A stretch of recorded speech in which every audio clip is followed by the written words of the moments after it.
Born on the 19th of July 1961 in the commercial city of Onitsha, Anambra State, Nigeria, Peter Gregory Obi attended the renowned Christ the King College, Onitsha, before proceeding to the University of Nigeria, Nsukka, where he earned his bachelor's degree in philosophy in 1984. He embarked on his one-year mandatory National Youth Service Corps program. Upon completion of his mandatory national service, Obi began his foray into business, building his way up while exemplifying the modest Christian values he had been raised by. Bracing different challenges along the way, his business provided him the privilege of meeting people of different tribes as he traveled the length and breadth of Nigeria, building strong relationships, many of which have gone on to last for decades. Over the years, Obi established himself as an astute businessman, founding a retail business that has created thousands of jobs for young Nigerians, while investing in several other businesses across different sectors of the Nigerian economy, which are to date still helping to create valuable jobs for Nigerians. His experience and keen eye for spotting business opportunities led to him to occupying various board seats in different organizations. They include the Board of Securities and Exchange Commission, SEC, where he was chairman, Guardian Express Mortgage Bank and Fidelity Bank, where he was also board chairman, CAMS Nigeria plc, and Card Center plc, in which he held positions as director. In 2002, convinced that things could be better for the people of his home state, Obi campaigned for and won the seat of governor of Anambra State. However, it took 3 years of legal wrangling for him to be pronounced winner after his major opponent was illegally declared winner and sworn in as governor. He took office in March 2006 and began the process of implementing his Anambra State's Integrated Development Strategy, ANIDS, a localized version of the United Nations Millennium Development Goals, MDGs, which was geared at reducing poverty, child mortality, hunger, and a number of other prevailing social issues.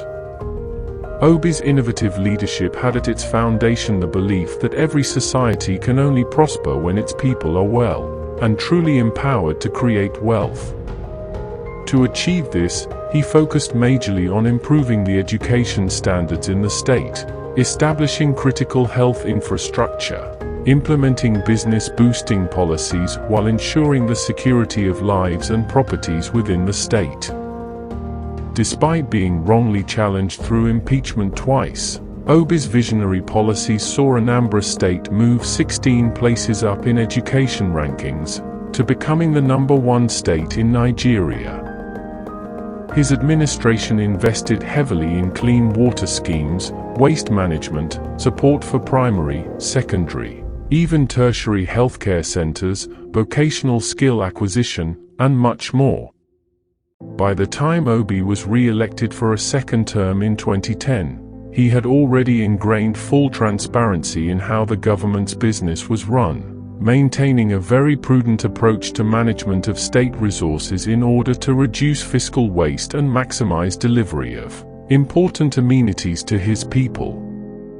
A key hallmark of Obi's 2 terms in office was the effective collaboration between the public sector, private sector, development partners, and civil society organizations, which ensured that most of the policies implemented were well monitored, evaluated, and improved upon. Working closely with development partners such as UNDP, UNICEF, the World Bank, DFID, and the European Union, Obi's administration ensured global best practices were maintained in the quest to improve the quality of life within the state. Under his leadership, Anambra State became the first state to establish a sub-sovereign wealth fund, the first of its kind in sub-Saharan Africa, which had about $156 million in dollar-denominated bonds by the end of his tenure as governor. His school administration policies have ensured that the standard of education in Anambra State has remained excellent till date. As has been recurring in his life journey, where both peers and the public place great trust in his abilities to serve diligently, He was elected as the Vice Chairman, Nigeria Governors Forum, 2008 to 2014, and Chairman, Southeast Governors Forum, 2006 to 2014, despite being the only governor in the region belonging to a different party. Before being governor and since leaving office, Obi has kept abreast of evolving trends in human capital development, community development, and poverty alleviation. He has attended numerous executive programs at some of the best institutions in the world, including the Lagos Business School, Harvard Business School, the London School of Economics, Columbia Business School, New York Institute for Management Development, Kellogg Graduate School of Management, Oxford University, INSEAD, and many more.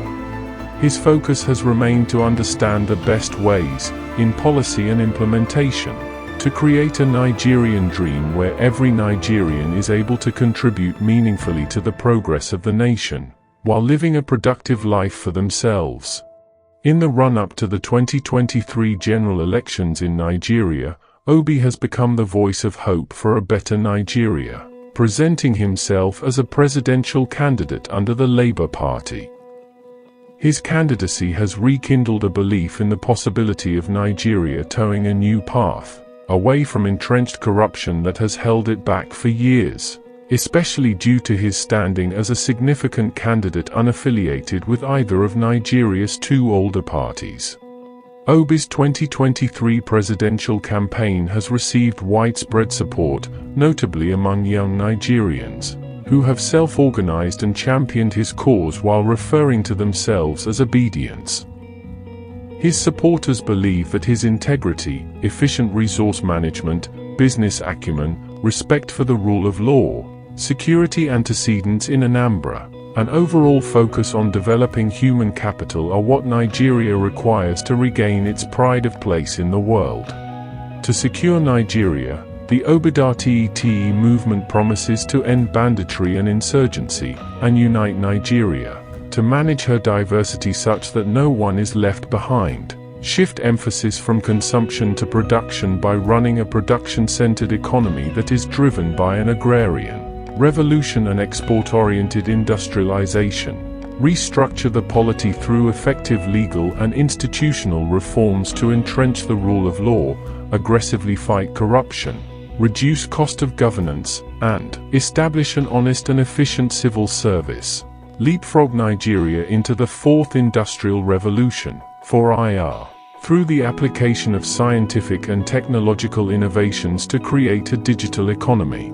Build expansive and world-class infrastructure for efficient power supply, rail, road and air transportation, and pipeline network, through integrated public-private partnerships and entrepreneurial public sector governance.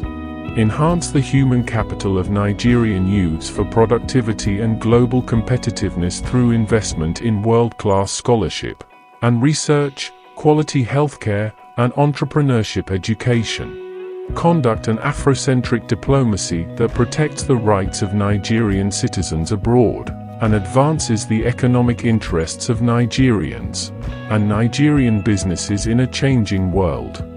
Due to the competence of both His Excellency Peter Gregory Obi and Senator Yusuf Dartiti Baba Ahmed, there is a full confidence that Nigeria will be secure, united and prosperous again.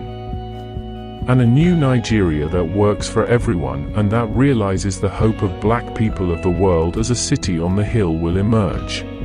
But, will Peter Obi be the next president of Nigeria?